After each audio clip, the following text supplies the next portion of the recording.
এটাকে আমি একটা পীড়ন বলে মনে করি। কষ্ট হচ্ছে, একটু তাড়াতাড়ি ছেড়ে দিলে খুব ভালো হয়। আর কিছু খাওয়া দাওয়া কিচ্ছু করিনি। কারো বয়স 84, কারো বা 81। এসআইআর এর শুনানির জন্য কাউকে আসতে হয়েছে প্রায় 100 কিলোমিটার পথ। কেউ বা শারীরিক অসুস্থতা নিয়ে অতি কষ্টে এইভাবে পৌঁছেছিলেন শুনানি স্থলে। নির্বাচন কমিশন জানিয়েছে 85-এর ঊর্ধ্ব ভোটারদের ক্ষেত্রে ইতিমধ্যেই বাড়ি গিয়ে শুনানির ব্যবস্থা করা হয়েছে। কিন্তু দেখা যাচ্ছে শুনানিতে হাজির হতে গিয়ে এইরকম হয়রানির সম্মুখীন হতে হলো অশীতিপর বৃদ্ধ বৃদ্ধাদের। যেমন আরতি রাহা নামে 81 বছরের এই বৃদ্ধা। এসআইআর এর শুনানির জন্য সেই বাঁকুড়া থেকে তারকেশ্বর 100 কিলোমিটারের বেশি পথ আসতে হয়েছে তাকে। এসআইআর এর শুনানিতে ডেকেছে আপনাকে? হ্যাঁ, 2002 সালে নামটার জন্য ডেকেছে। পরিবার সূত্রে খবর, আরতি রাহা দীর্ঘ কয়েক বছর আরামবাগ ও গোঘাটে ছিলেন। তার স্বামী ছিলেন কামারপুকুর শ্রী রামকৃষ্ণ সারদা বিদ্যা মহাপীঠের অধ্যাপক। 2024-এ স্বামীর মৃত্যুর পর হুগলির বাড়ি ছেড়ে বাঁকুড়ায় ছোট মেয়ের কাছে চলে যান। এসআইআর আবহে সেই বৃদ্ধার কাছে পৌঁছয় নোটিশ। ডান হাতটা ভেঙে গেছিল, তার একটা সমস্যা আছে। বাঁ পা একটা প্লেট বসানো ছিল, এটা একটা সমস্যা আছে। বুকেতে পেসমেকার বসানো আছে, চোখ অপারেশন হয়েছে। তোতা বোধ করছেন? ভীষণ হ্যারাসমেন্ট হচ্ছেন? ফ্যাশনবল হচ্ছে মানে সাংঘাতিক হচ্ছে। কখন বেরিয়েছি।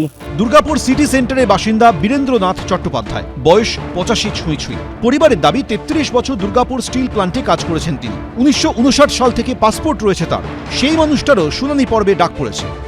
দেখা যাচ্ছে 85 বা তার বেশি বয়স, তাদের নোটিশ দিচ্ছে।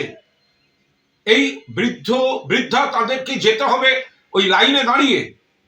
এই ধরনের নোটিশ শুরু হয়েছে। এটা হচ্ছেটা কি? এটা কি চাইছে বিজেপির নির্দেশে জাতীয় নির্বাচন কমিশন?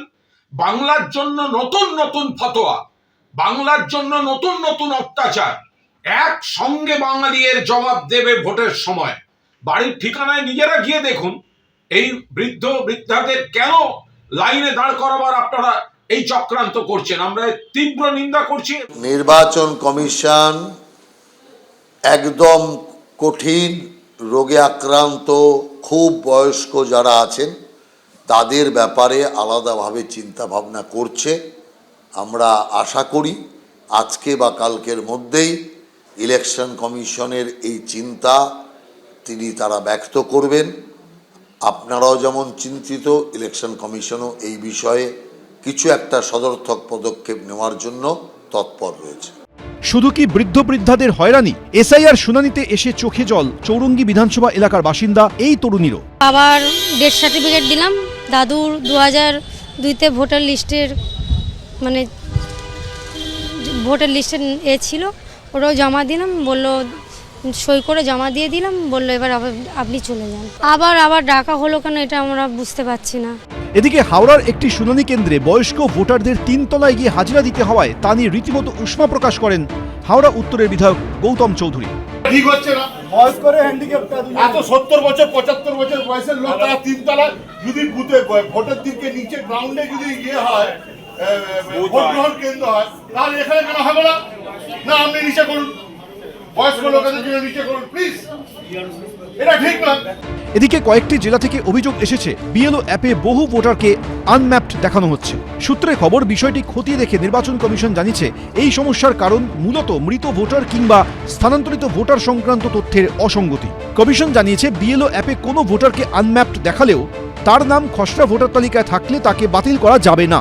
শুধুমাত্র অ্যাপে আনম্যাপডের ভিত্তিতে কোনো ভোটারের নাম বাদ দেওয়া আইনসঙ্গত নয়। সোমনাথ মিত্র, মনোজ বন্দ্যোপাধ্যায়, সৌমিত্র রায়, এবিপি আনন্দ। এবিপি আনন্দ, এগিয়ে থাকে, এগিয়ে রাখে।